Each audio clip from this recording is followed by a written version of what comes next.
내가 지금 마음이 막 떨리는데 그 이유가 뭐냐면 그 이라크 수니파들이 크리스찬들의 목을 따는 동영상을 내가 지금 3편을 봤는데 굉장히 눈물이 흘러야 되는데 눈물이 안 나네.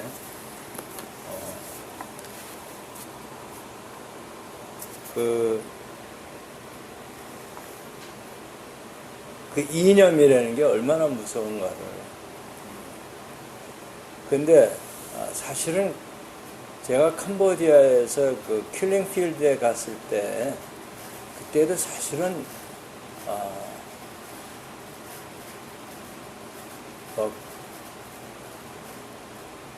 그 사진들을 보면서 얼마나 인간이 악할 수가 있는가를. 그러니까 그 자본주의 사상이 들어가 있다는 것은 독물이 들어갔다 이렇게 생각을 해가지고, 그러니까 이거는 말하자면 바이러스이기 때문에 죽여야 된다는 생각, 그런 이념을 가지고 그 여자 교수를 죽이는 그 장면이, 그 사진이 어떻게 찍혔는지 한번 찍었는데, 그 여자 교수의 머리 사상이 그게 독이기 때문에, 그래서 그 사람을 없애버려야 되는데 그 총알도 아깝다, 뭐 이런, 그렇게 써 있어요 보면. 그래서 뱀의 독을 가지고 죽이는데 그걸 먹이는 것도 아니에요. 머리에 독이 있기 때문에 머리에 집어넣는 줄 알아서 드릴로 뚫었습니다. 근데 그거보다 더 끔찍해요. 내가 조금 전에 본 동영상. 그리고 거기 뱀의 독을 넣어서 죽이는, 아마 진섭이도 가서 봤을 거예요. 안 봤어? 박물관 수용소, 그러니까 거기 안에서 사진을 봤어요. 글쎄. 그런 거를 보고도 내가 이렇게 태어난 걸 보면 저도 뭐 마찬가지인 것 같아요.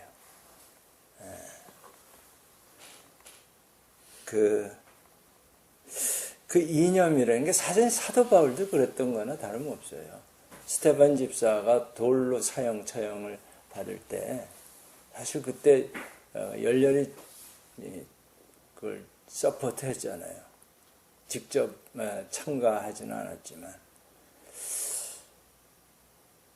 그러면 이 똑같은 사람들인데 어디서 갈라지느냐. 나는 그 사람들이라고 특히 더 악하고 또 나는 그럼 선하냐, 절대 그럴 수 없다고 생각을 해요. 그럼 차이가 뭐냐, 이 신념, 이념이 그렇게 사람을 만드는 거거든요. 이념이. 그래서 지금 심지어는 미국이 왜 이라크에 한번 되게 혼났잖아요. 사실 미국은 월남전에서도 사실 패했고 이라크 전쟁에서도 패한 거예요, 사실은. 그래서 관여를 안 하려고 하다 지금 어쩔 수 없이 하지 않으면 안 된 상황이, 이 수니파들이 크리스찬 마을을 점령해서 그 부모를 죽이는 게 아니라 부모 앞에서 그 자식들, 어린아이들을 목을 따서 죽이니까. 여러분 그 뉴스 못 들었어요? 귀를 닫고 사시는구나.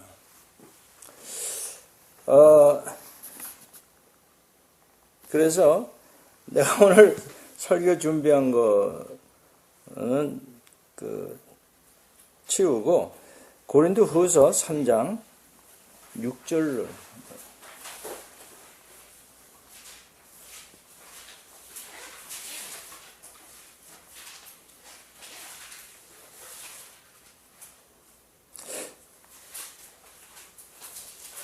같이 읽을까요?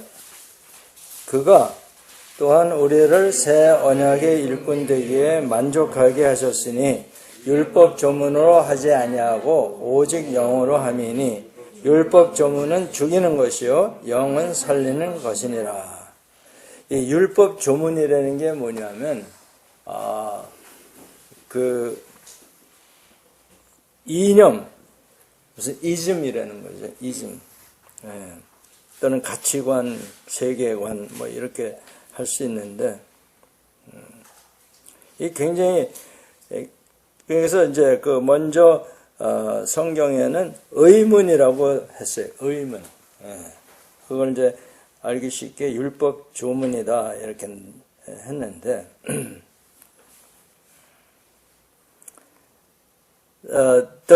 영어로는 the letter. 예. 그게 이제 법 조문이라는 뜻이에요. letter. 예. Not the letter, but of the spirit. 율법 조문은 이념은 죽이는 것이요 영은 살리는 것이니라. 그래서 Holy Spirit을 얘기하죠.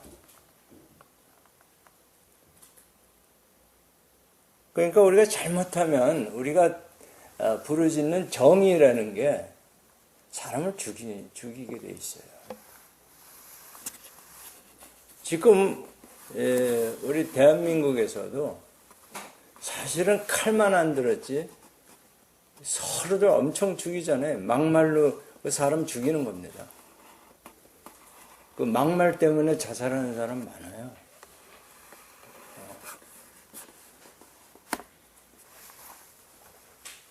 그래서 우리가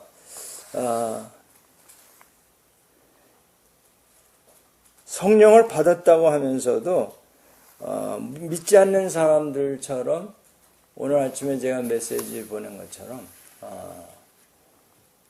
그러니까 죽이는 그러니까 죄와 사망의 법이거든요. 율법이.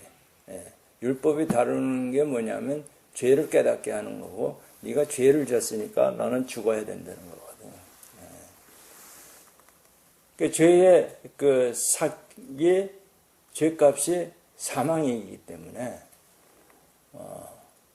그거를 이제 그 사탄이 가지고 권력을 authority를 가지고 정당한 authority입니다. 사탄이.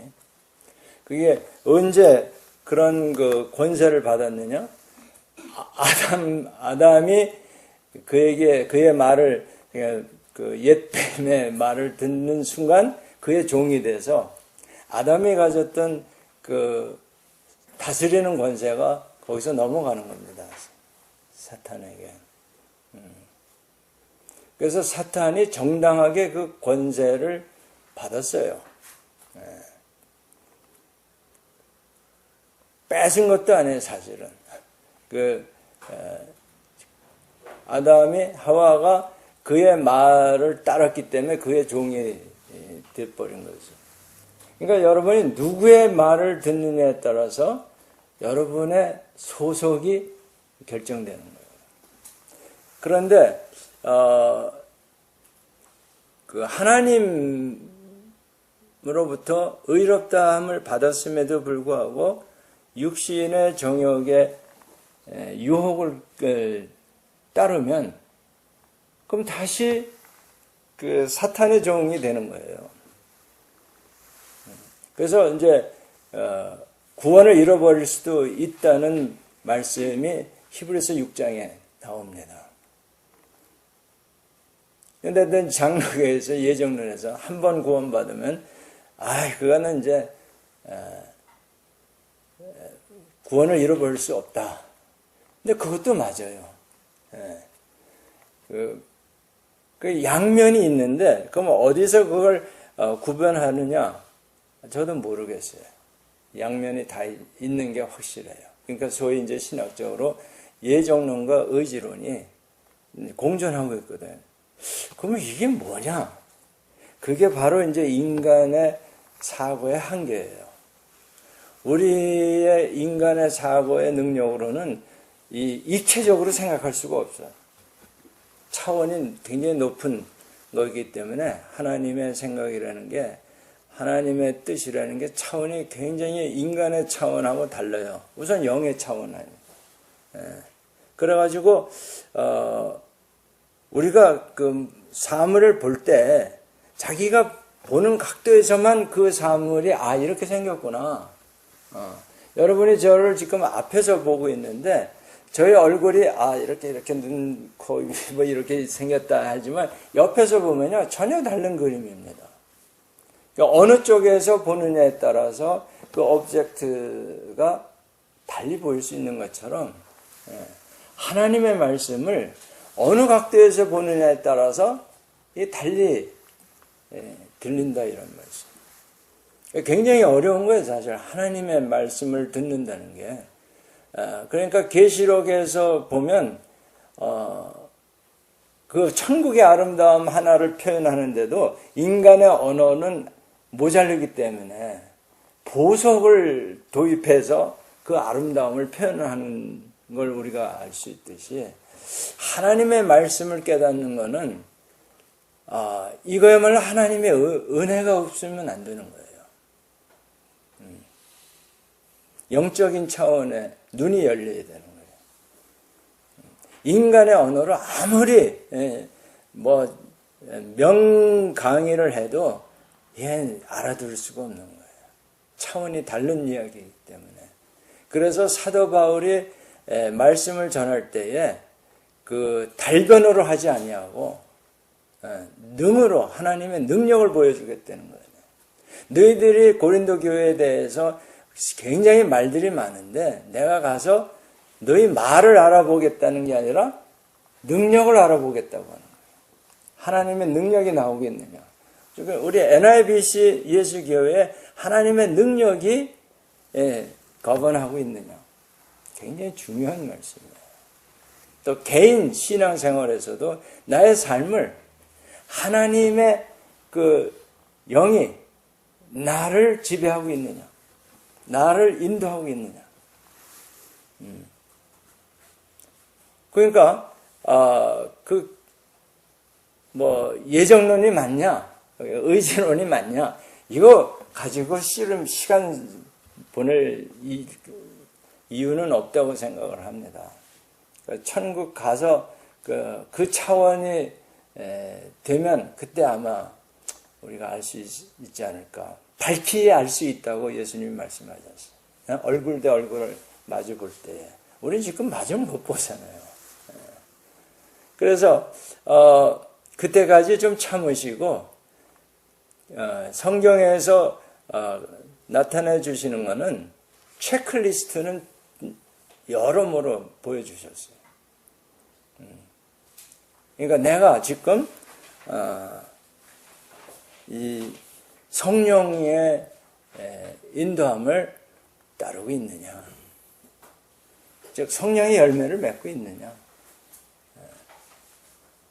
그렇지 않으면 구원받았다 할지라도 지금 그 하나님의 그 축복을 다 누릴 수가 없다는 거예요. 우선 구원을 잃어버리기 이전에 그거는 특별한 경우에 성령을 방해할 때 분명히 그렇게 이제 말씀하셨으니까.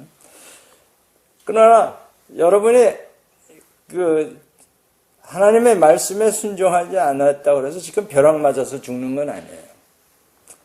하나님의 인내심이 정말 대단하신 그 인내를 가지고 계신데, 그 대신 뭐가 있느냐? 하나님의 약속하신 축복이 여러분이 가질 수가 없다는 거예요. 그게 안타까우신 거예요. 네가 내 말을 안 들어서 나가 기분 상했다는 게 아니고 하나님이 그럴 수 있다는 거예요. 하나님 다 이해를 해요. 더군다나 예수님은 육신을 입고 오셨기 때문에 우리의 어려움을 성삼위 하나님 중에서 가장 잘 아시는 분이에요. 우리 육신의 연약함을 누구보다도 잘 아시는 하나님이시라고. 그래서 그걸 인정을 해요. 그러나 우리 입장에서 보면 너무 손해보는 삶이다 이거예요. 하나님의 자녀로서 누릴 수 있는 그 복을 다 놓치고 산다 이런 얘기예요. 그걸 아마 하나님은 더 안타깝게 생각하실 것 같아. 너 내 말 안 들어? 그럼 너 나 무시하는 거야? 뭐 그래서 삐져서 그러시는 거가 아니고, 그래서 우리가 삶을 돌아보아서 정말 내가 복 받는 짓을 하고 사느냐? 이거는 그래서 그걸 하기 위해서 훈련이라는 게 필요한 거예요. 신앙 훈련이. 여러분 요즘 아시안 게임 하는데 거기에 금메달 따는 사람들 뒷얘기 들어보면 뭐 손가락이 부러졌는데도 유도에서 김재범이라는 뭐 인대가 끊어졌는데 그 손가락 가지고 금메달을 따는, 그리고 뭐 아무튼 숨 넘어갈 정도의 훈련들을 받은 사람들이 승리하는 거예요. 그거는 금메달이 받았기 때문에 승리가 아니라 그 사람의 인격의 승리입니다.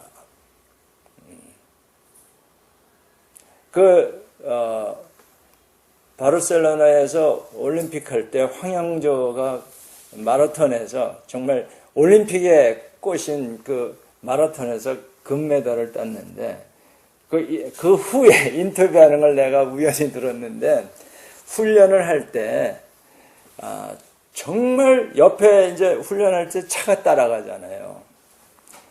그냥 그 바크 속으로 뛰어들고 싶은 충동을 30번 이상 받았다고 해요. 그만큼 힘든 고난을 이겨내야 되는 거거든요. 우리 신앙생활도 마찬가지입니다. 사실 굉장히 힘들어요. 산다는 것 자체가 힘든 거예요, 사실은. 인생은 아프게 돼 있어요. 그래서 아프니까 인생이다. 내가 지난번에 한번 얘기를 했는데, 늙으면 더 힘들어. 어떻게 된 게. 육체의 힘까지. 근데 또 좋은 점도 있어요.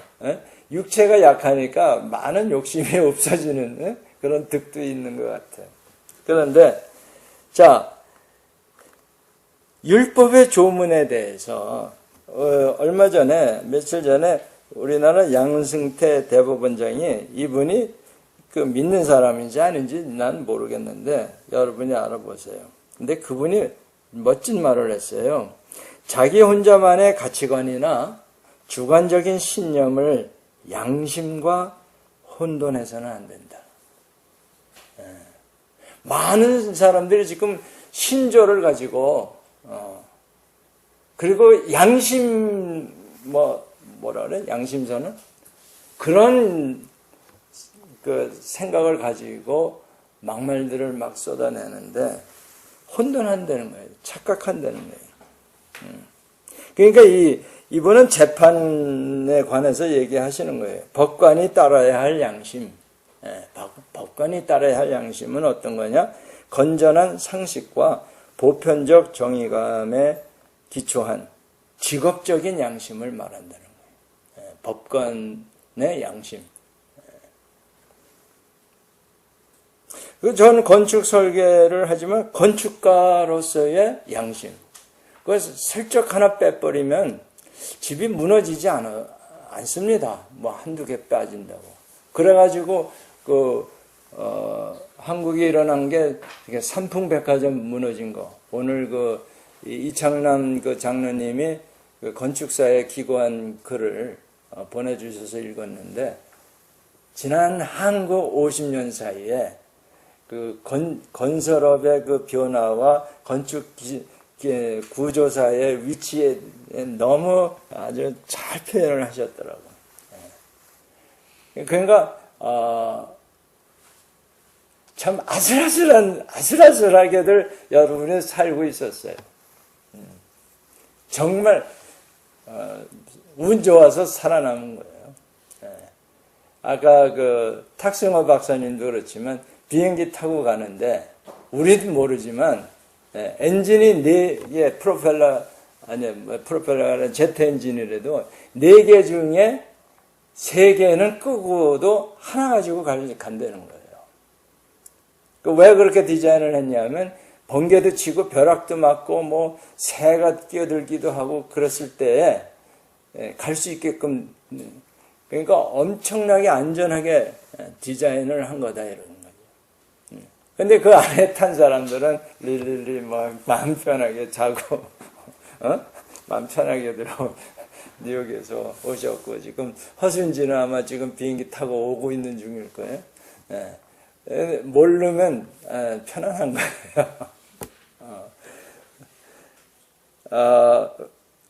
그래서 우리가 양심선언이라, 양심으로 내가 얘기한다고 그러는데 정말 그게 양심이냐? 로마서에서도 양심을 하나님이 주셨다고 되어 있어요. 그런데 그 양심이 둔하여져서라는 말도 나옵니다. 양심이 둔하여져서. 그러니까 여러분의 양심이 정말 양심이냐? 체크해봐야 되는 거예요. 나는 떳떳해 하지만 자기 혼자 떳떳하는 경우가 많다 이런 얘기예요. 나는 잘하고 있다고 생각하는데 천만의 말씀이라는 얘기예요. 특히 예수 잘 믿는다고 생각하는 사람들이 착각을 많이 할 수 있다 이런 얘기예요. 자, 그래서 여러분 이념, 이 말씀 하나님의 말씀도 이면화 될 수 있다는 거예요. 어떤 그 이념이나 신조로 떨어질 수가 있다 이런 얘기예요. 타락할 수가 있어요. 그래서 이제 그게 뭐냐면 마가복음 7장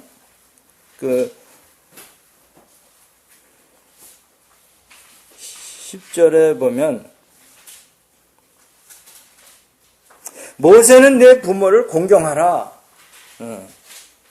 또 아버지나 어머니를 모욕하는 자는 죽임을 당하리라 하였거늘 너는 이르되 사람이 아버지에게나 어머니에게 말하기를 내가 드려 유익하게 할 것이 하나님께 다 드려서 들 게 없다.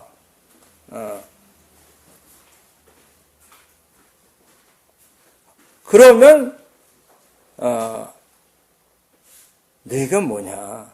이게 이제 이념이거든요. 고르반이라는 용어를 쓰셨는데 곧 하나님께 드림이 되었다 하고 하기만 하면 그만이라. 하나님께 드렸으니까 부모님께 드릴 거 없지 않느냐?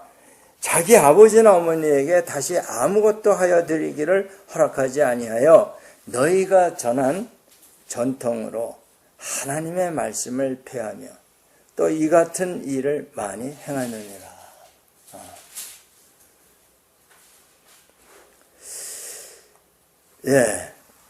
왜 이런 일이 생기냐면 우리 안에 죄성이 있기 때문에 곧바로 그 다음에 뭐냐면 사람의 생각이 악한 생각, 죄질 생각으로 차 있기 때문에 그 생각에 의해서 그 법을 자꾸 이용해요.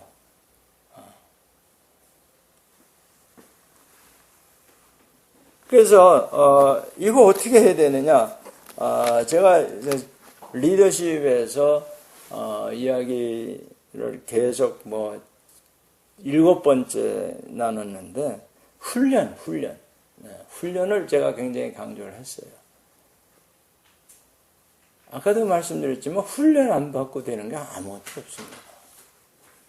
디스플린이 돼 있지 않으면 사람이 훈련을 받은 사람하고 안 받은 사람하고 굉장히 다릅니다. 그러니까 동물도 마찬가지예요. 훈련된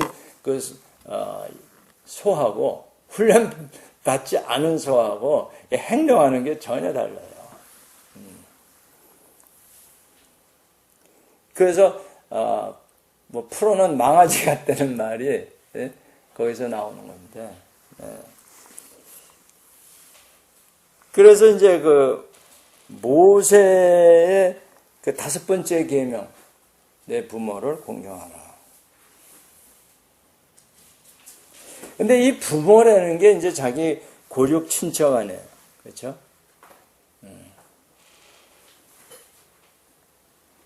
다시 말하면, 우리 이제 유교 사상에서 말하는 효인데, 효와 굉장히 비슷한 개념인데, 효라는 게 뭐냐? 그 김범일 장로, 그 가나안 농군학교에 지금 교장으로 계신 그 김범일, 그러니까 김용기 장로님의 아드님이 되시는 분인데, 그분이 벌써 지금 또 연세가 80 가까이 된 걸로 내가 알고 있는데, 그분이 효를 굉장히 많이 말씀하십니다. 근데 그 효라는 말을 다른 말로 말하면 양심이라는 거예요. 그분의 말씀을 내가 그 극동방송에서 우연히 틀었다가 제가 몇 번 만나 뵀는데 그분이 인터뷰를 하기 때문에 내가 들었더니 그 굉장히 독특한 말씀을 하시다. 효라는 게 뭐냐? 결국 양심입니다. 이런 얘기. 그래서 사람이면 다 사람이냐? 효를 해야 사람이다. 이거 뭐 우리 유교 사상에 늘 듣던 말 안 해? 요즘은 그 말 못 듣죠. 효라는 게 곧 양심이다. 양심이, 사람이 양심이 있어야 사람이지. 다 사람이냐. 그 양심이라는 게 뭐냐 도대체. 양심이라는 게. 양심이 어디서 나오느냐. 여러분, 양심이 우리 안에 다 있어요. 하나님이 그렇게 입력을 해 놓으셨어. 그런데 그걸 사용을 안 하고 있다는 거예요. 그래서 우리 어렸을 때 그 양심 없는 사람을 보고 양심에 털난 사람 뭐 이렇게 표현됐었는데, 성경에서는 양심이 둔하여졌다 이렇게 표현하고 있어요. 양심이 왜 둔하여졌을까? 양심이 어디서부터 그 힘을 얻냐면, 어디서 힘을 받아요? 하나님으로부터 힘을 받게 돼 있어요. 왜냐? 하나님이 말씀하신 거예요. 부모를 공경하라. 그죠? 그러니까 부모에게 양심껏 대하라 이렇게 말을 해도 돼요. 근데 그 양심이 뭐냐? 하나님이 심어주신 건데 그거를 어떻게 하면 튼튼하게 예민하게 유지할 수 있겠느냐? 여러분, 힌트를 내가 드린 거 아니에요. 그게 뭐예요? 하나님이 심어놓으셨으니까 하나님이 하실 수 있는 거예요. 내 양심을 강하게 할 수 있는 건 하나님이 하실 수 있는 거예요. 그러므로 인해서 하나님을 마음을 다하고 뜻을 다하고 힘을 다하고 목숨을 다해서 주 너의 하나님을 사랑하라는 거예요. 그게 1계명에서부터 4계명을 우리가 하면 양심이 튼튼해지고 그 양심이 성령의 인도함을 받아서 살게 되는데 그거를 윤리라고 하는 거예요. 사람의 도리를 유교에서 얘기하는 그것이 바로 10계명에서 얘기하는 5계명에서 10번째 계명까지. 그러니까 인간과의 관계를 얘기하는 윤리, 그걸 윤리라고 해요. ethics. 그래서 이 양심이 강해지면 어떻게 돼요? 이 양심이 강해지면, 튼튼해지면. 제가 지금 심정이 약하니까, 이 조그만 언덕을 올라가도 아주 힘들어요. 헉헉합니다. 여기 아파요, 또 그게. 정신이 멍해지고. 그러면서 제가 산을 지금 12번째 올라간 거예요. 좀 미련하죠. 이러다가 쓰러질지도 몰랐는 거예요. 그래서 내가 항상 누군가를 옆에 대동하고 올라가는 거예요. 근데 하나님이 또 그렇게 붙이시더라고요. 매번 새로운 사람들이, 중복된 사람 몇 명 빼놓고,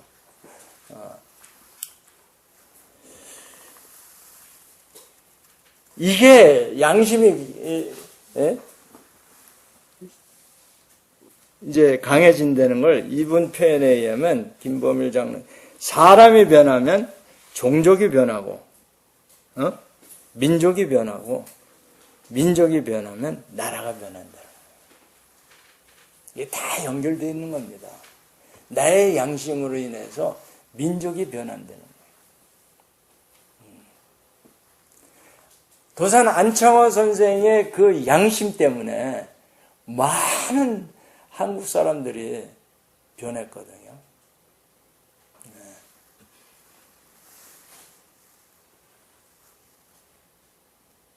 그분이 일찍이 교육에 눈을 뜬 분이에요. 와이정 때. 1910년대. 그래서 열 몇 살에 그 굉장한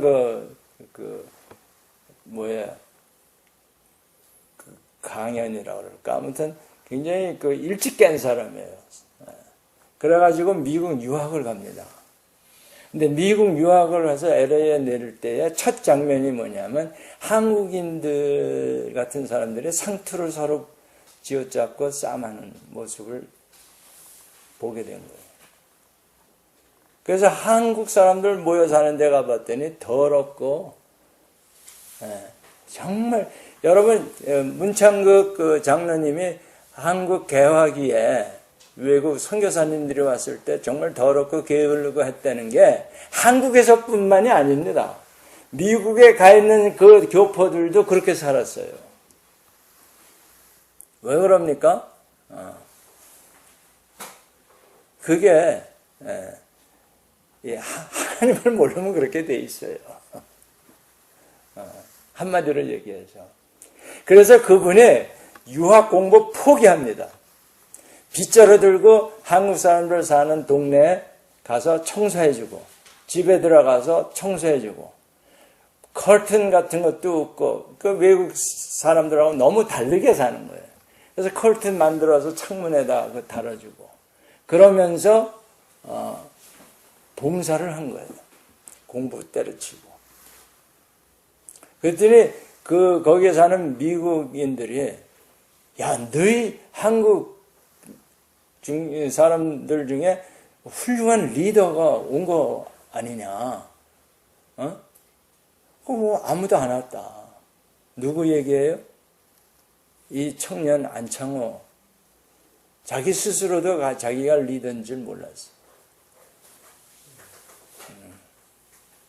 한 사람이 변하면, 한 사람이 예수를 믿어서, 한 사람의 양심이 깨니까, 민족이 바뀐다니까요. 자기가 민족을 변화시키겠다고 난 그런 거 안 해요. 자기가 먼저 변한 거예요.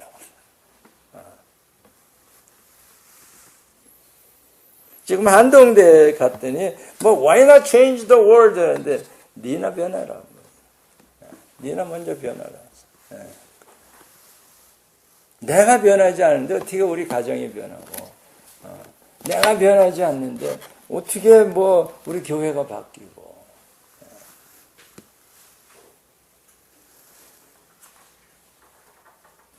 자, 그래가지고 어떻게 해서 민족이 변하냐면요, 이 양심이 강하게 된 사람들, 성경에서 찾아보니까 지난번에 우리 모세, 모르드게, 사도 바울 찾아봤잖아요. 민족의 구원을 위해서 내가 지옥에 가도 좋다는 얘기 아니에요. 이 백성들의 죄를 사해 주옵소서. 모세가 광야에서 하나님의 싹 쓸어버리겠다. 그리고 너로 다시 시작하겠다 하니까 매달리는 거예요, 하나님께. 만약 이 백성들을 용서하지 아니하시면 내가 원하건대 하나님께서 기록하신 책에서 내 이름을 지워버려 주옵소서. 지옥 보내라 이런. 죽는 것 정도가 아니에요. 이거는 심각한 걸 걸고 하나님하고 지금 씨름하는 거예요. 근데 모르드게도 자기 조카니까 에스더가 잘 길렀는데 하만 때문에 유태인의 모략으로 유태인이 다 죽게 됐잖아요. 그럴 때 이 에스더에게 모든 유다인 중에 너 홀로 목숨을 건지리라 생각하지 마라. 네가 안 하면 하나님이 다른 방법으로 우리 민족을 구원할 거다. 그런데 네가 왕후가 된 것은 바로 이때를 위해서가 아니냐. 권면입니다. 그러니까 그 말에 에스더가 뭐라 그래? If I perish, I perish. 내가 죽게 되면 죽으리라. 이게 참 멋있는 사람들이에요. 사도 바울도 자기 복음을 이방 민족에게 막 전해서 이제 이 불길같이 이 구원의 역사가 일어나는데, 요즘 김승훈 선교사처럼 그 CM립 변두리에 가서 그 아이들 놓고 우리 NIB의 대학생들이 가서 복음 전하고 했을 때 막 예술 영접하고 그러는 그 모습 하는데, 막상 한국에 오니까 어떤 거예요 이게? 냉랭한 거예요 지금. 주일학교가 점점 줄어듭니다. 한국의 미래가 교회가 앞이 어두워요. 그러니까 나의 형제 곧 고륙의 친척을 위하여, 그러니까 유태인의 구원을 위해서 내 자신이 저주를 받아서 그리스도에게서 끊어질지라도 우리 민족이 구원받기를 원하노라. 이 가족의 범위가 민족으로 확장된 거예요. 왜? 양심이 건강해지니까. 저나 여러분의 지금 양심이 이게 영양실조가 아닌가.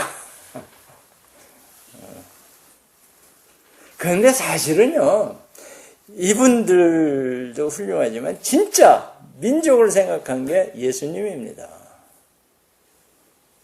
예루살렘아, 예루살렘아. 그러면서 우시잖아요. 내가 너희 자녀를 모으려고 한 일이 몇 번이나, 그러나 너희가 원하지 아니하노라. 그러면서 내가 땅에서 들리면 유대 민족만이 아니죠, 예수님. 모든 인간을 내게로 이끌겠노라. 모든 사람을.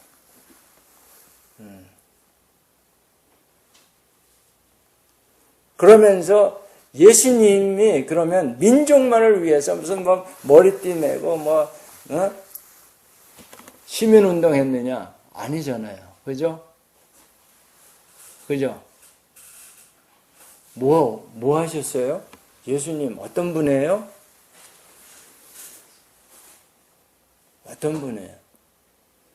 엄청난 효자였습니다. 그 요한복음 14장 24절을 보면요. 14장 24절.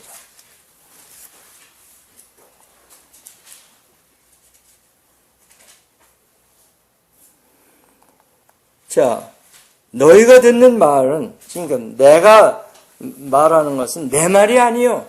그렇죠? 네. 14장 24절 맞죠? 네. 너희가 듣는 말은 내 말이 아니요. 나를 보내신 아버지의 말씀이니라. 하나님의 말씀 이외에는 예수님이 하신 게 없어요. 말씀하신 게. 이거보다 더 효자일 수가 있겠어요? 그래서 빌립보서에서는 뭐라고 하냐면, 자기를 낮추시고 하나님하고 동등한데, 아버지랑 같은 하나님인데 자기를 낮추시고 죽기까지 복종하셨으니 이 정도의 효자입니다.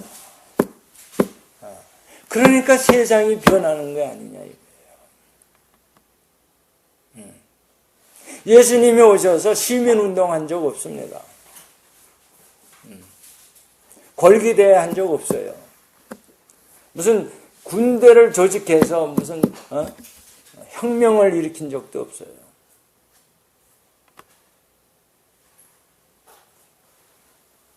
효라는 게 그냥 부모님 잘 모시는 걸로 끝나는 게 아닌 거예요. 왜냐하면 이게 하나님의 양심으로부터 출발한 거기 때문에 하나님의 뜻이 이루어질 수밖에 없는 거예요. 뜻이 하늘에서 이루어진 것과 같이 땅에서도 이루어지이다. 어떻게 하면? 내가 효를 하면. 그러니까 육신의 아버지의 효를 하는 걸 통해서 하나님께 효를 하는, 그걸 뭐라 그래? 하나님을 기쁘시게 하면. 기쁘시게. 하나님을 기쁘시게 하려면 어떻게 해야 돼? 하나님이 계신 것과. 그렇죠? 먼저 하나님의 존재를 인정해야 되는 거예요. 그게 양심이에요. 지 힘으로 산다고 생각하는 게 이게 양심이 둔해진 거지. 하나님을 늘 인정해요. 그게 잠언 5장 3장 5절 6절 범사에 하나님을 인정하면 내 길을 지도하시리라. 그 하나님을 존재를 인정한다는 게 우리 아버지가 계신 걸 인정하는 게 효사상 아니에요? 아멘들 안 하시네? 효하고 양심하고 관계가 있다는 걸 이 김범일 장로님이 인터뷰 때 얘기를 해서 내가 눈이 번쩍, 눈이 아니라 귀가 번쩍 됐다니까. 아멘. 양심 따로 하고 효 따로 있는 게 아니더라 이런 얘기. 왜냐하면 양심이라는 게 디모데전서 1장 5절 표현에 의하면 청결한 마음, pure heart, 선한 양심, good conscience, 거짓이 없는 믿음. 그러니까 외식하는 거 아니에요. 겉으로 이렇게 하는 그런 믿음이 아니고 거짓 없는 믿음에서 나오는 사랑이라는 거예요. 그러니까 효가 양심이고 양심이 뭐가 돼요? 사랑이 되는 거예요.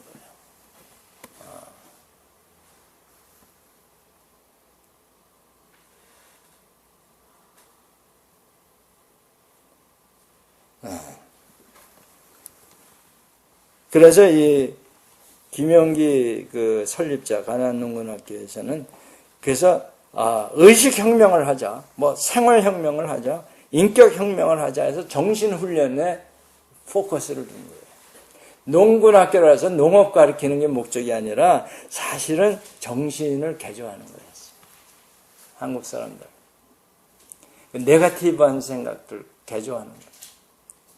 그 맨 처음에 시작했을 때 얘기를 들었는데 정말 돌짝밭에다가 농사 안 되는 땅에 가서 그걸 시작하셨더라고요. 근데 지금 또 거기가 무슨 개발단지로 해서 또 옮겨야 된대요. 그 인터뷰 때 내가 들어보니까. 그러니까 또 다시 시작해야 되는 거예요. 네. 근데 거기들도 여러분 시간 내서 가세요. 요즘에는 거기도 시대 조류에 맞춰서 2박 3일로 바꿨더라고요. 거기도. 네. 그러면서 거기서 가르치는 게 새벽 5시에 일어나서 군대처럼 점호하고 체조하고 구보하고 그다음에 자기 구역에 가서 청소하고 그다음에 아침 강의까지 다 듣고 난 다음에 식사야. 아침 식사. 그러니까 4시간 일해야 밥을 먹게 되는 거예요. 오후 4시간 일해야 저녁을 먹는 거예요. 자, 근데 거기서 하는 게 뭐냐면요. 애국가를 1절에서 4절까지 쓰기를 시켜요. 여러분 종이 뒤집어서 거기다가 애국가 써보세요. 1절서부터. 시험 보는 거예요, 지금. 중간고사. 그래서 종이 드린 거예요, 종이. 대한민국을 여러분이 좋아하든 싫어하든 소속된, 아니면 여러분이 그 국적을 포기하시든가, 아니면 애국가는 알아야 되는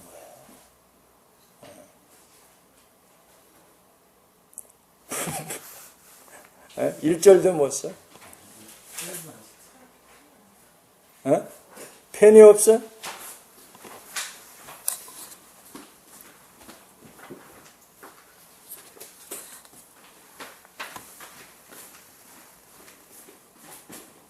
내가 지난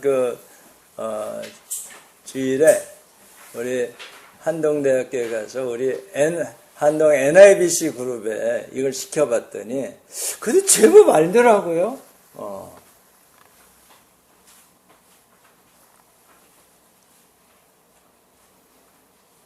그래서 이제 4절까지 다 쓴 사람이 그래도 있더라고. 그래서 역시 하나님을 사랑하니까 이게 되는구나. 속으로 감탄했어요.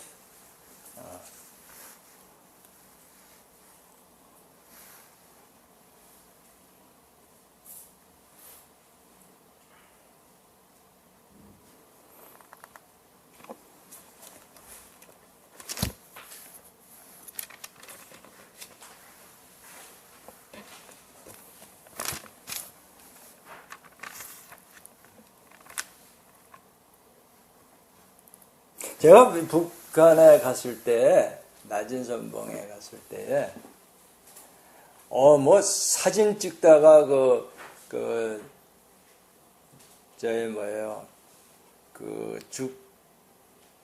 사람 죽진 않았을 거예요. 근데 한 목사님이 굉장히 어려움을 당했는데, 그게 뭐냐면, 사진을 찍었는데, 사진 끝에, 거기 항구에 있는 배, 앞머리가 찍힌 거예요. 배 전체를 찍은 것도 아니고 풍경을 찍는데 그 배가 옆에 조금 찍힌 거예요. 그거 가지고 간첩으로 몰렸었던 적이 있어요. 그래서 나는 아예 사진을 안 찍기로 했는데 그래서 멀리 풍경을 이제 찍는다고 찍었는데 마침 거기에 허연 것들이 이렇게 있어서 그게 내 눈이 나빠서 잘 몰랐는데 그게 집이더라고. 그랬더니 거기 안내하는 사람이 허락받고 찍으라고. 그래서 아이고 내가 이제 큰일 날 뻔했구나. 그러다가 이제 산이 빨가요. 나무가 하나도 없습니다. 풀도 없어요. 그러면 겨울이라 그런지 몰라도. 근데 가다가 보니까 소나무 몇 그루가 서 있어. 그거는 어떻게 살아남아 있어요. 베질 않고. 그래서 차를 잠깐 세우고, 차도 내가 돈 내고 이제 택시 대절을 한 거죠. 봤더니 일본 중고차인데 히터는 나와서 행복했어요. 밤에는 추워서 덜덜 떨었는데 차 탈 때는 아주 따뜻해서 좋더라고요. 근데 세워놓고 내가 이제 소나무에 대해서 조금 들여다본 적이 있어요. 그래서 한국 토종 소나무의 특징을 하나 알고 있었거든. 이파리가 2개가 나오는 거예요. 3개짜리도 있고 5개짜리도 있고 그래요. 그런데 몇 개나 쓰셨는데 이렇게 그때 몇 절까지? 모르지 몇 절나? 2절부터 찍은 딱 첫 소절만 생각해. 그래서 그때 세워놓고 소나무 잎을 하나 따서 우리 민족의 고유 소나무다 이게. 그랬더니 거기 안내원이 뿅 갔어요. 왜 그런 줄 알아요? 내 입에서 민족이라는 단어가 나와요. 너무 좋아하는 거예요. 민족. 그 다음서부터 사진 맘대로 찍으셔. 다른 건 몰라도 북한의 남한보다는 그 민족 의식이 굉장히 잘 교육이 돼 있더라. 되는 집안일 수가 있겠더라고. 곧 망할 듯 말할 듯 한 게 지금 몇십 년 계속 유지되는 게 그것 때문인 것 같아. 애국감 몰라가지고 대한민국이 이게 지탱을 할까? I doubt it. 서로 뭐 외식으로나마 아예 애국가를 안 부르는데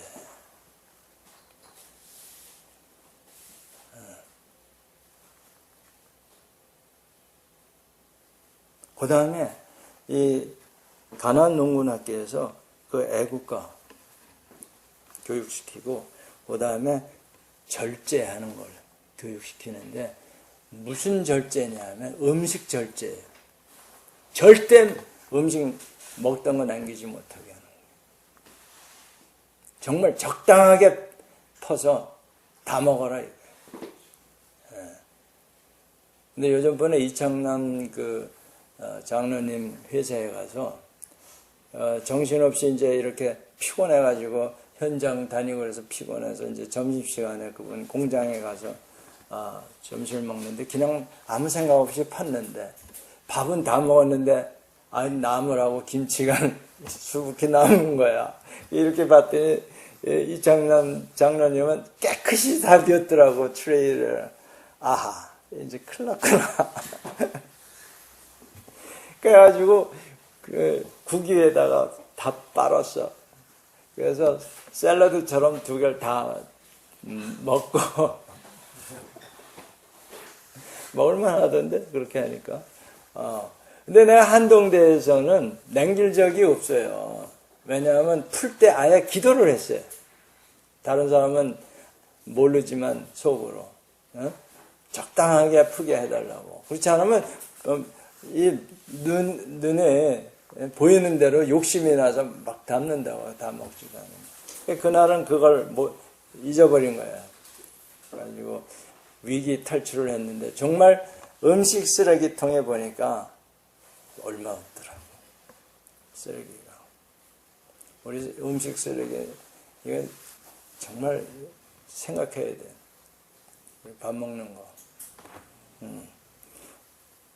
그게 결국은 사실 우리 신앙 훈련의 네 번째가 절제하네요. 절제.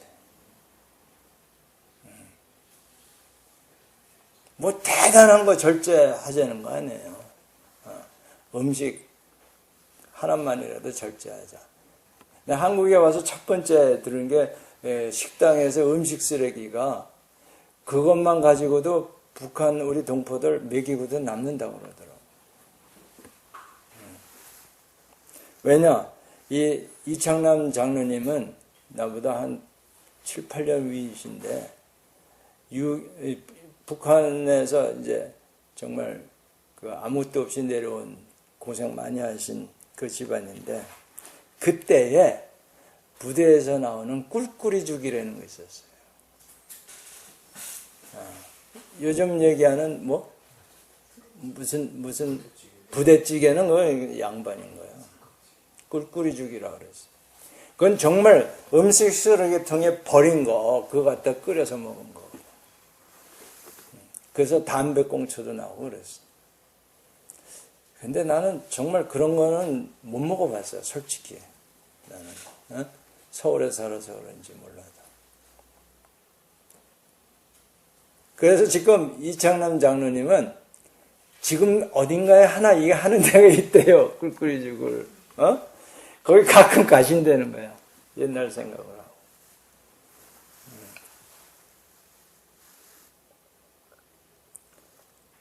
그런데 가나안 농군학교에서 이 음식을 통해서 절제 훈련을 시키더라고요. 음식 하나 절제 못하는데 어떻게 여러분의 마음을 절제할 수 있냐고.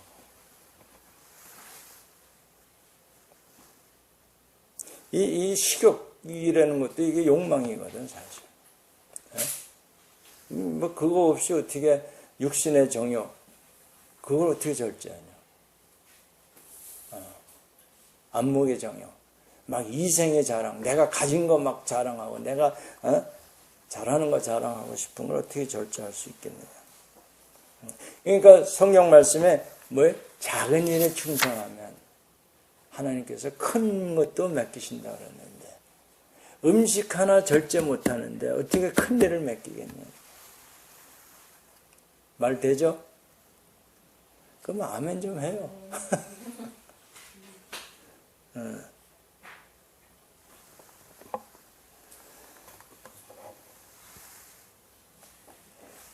오드리 헵번이 크리스찬이었어요? 아니었어요?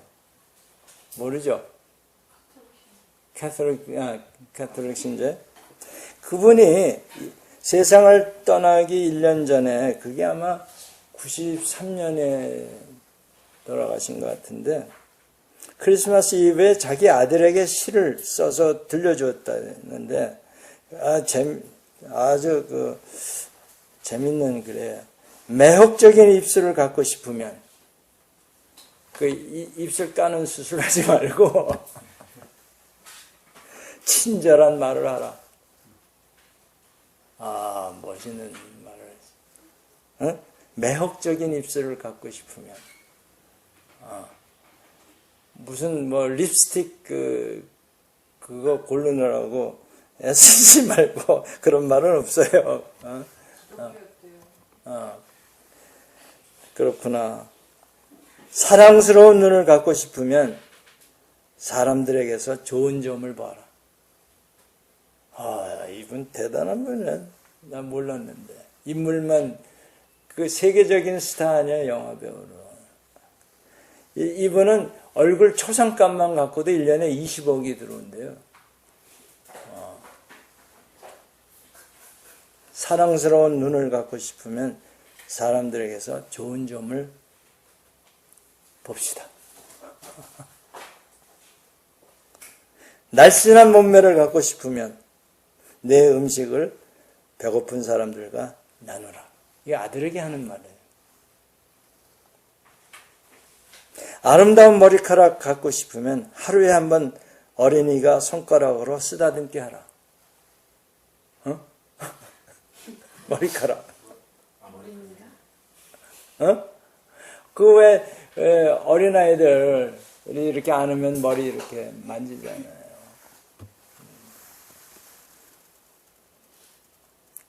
아름다운 자세를 갖고 싶으면 내가 결코 혼자 걷지 않을 것임을 명심하면서 걸어라. 난 이것도 걸리더라고. 나 혼자 갈 때 힘없으면 터드럭 걷는데. 더 읽어드릴까? 응? 응?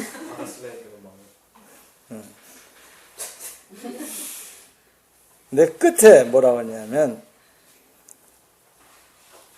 결코 누구도 버려서는 안 된다. 사람들은 상처로부터 복구되어야 하며 무지한 것으로부터 교화되어야 하며 고통으로부터 구원받고 또 구원받아야 한다. 결코 누구도 버려서는 안 된다. 63세에 돌아가셨다 그래?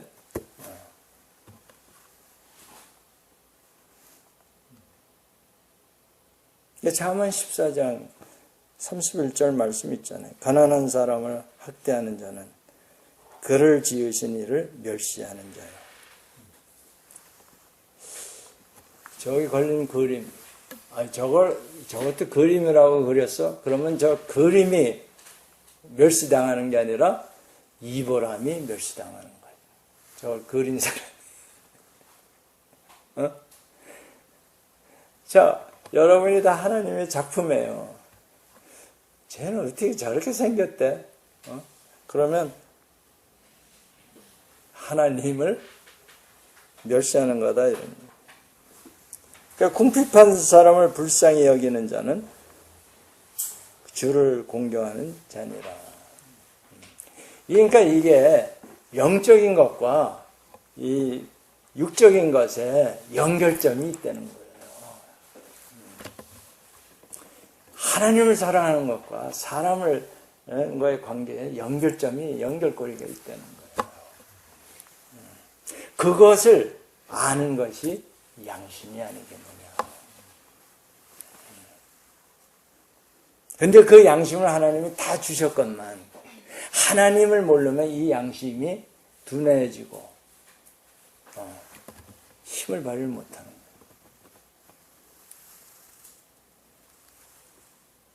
자, 우리 일어나셔서 애국가 4절까지 하고 마칩니다.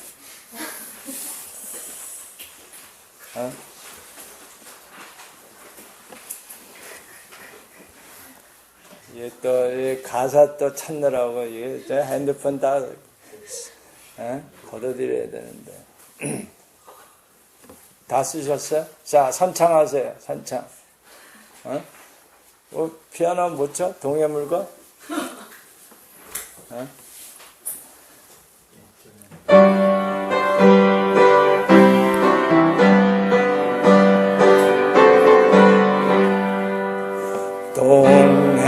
동해물과 백두산이 마르고 닳도록 하나님이 보호하사 우리나라 만세 무궁화 삼천리 화려강산 대한 사람 대안으로 길이 보전하세 남산 위에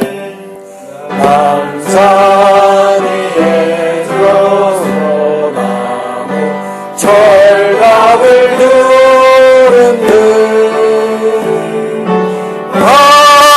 바람소리 불겨나무 우리 기상일세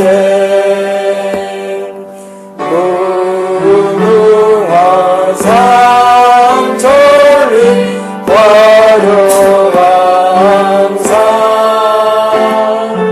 대한 사람 대안을 그리고 전하세 가을 하늘 광활하니 누구는 없이 밝은 가을 우리 가슴 일편 당신일세 무궁화 삼천리 화려강산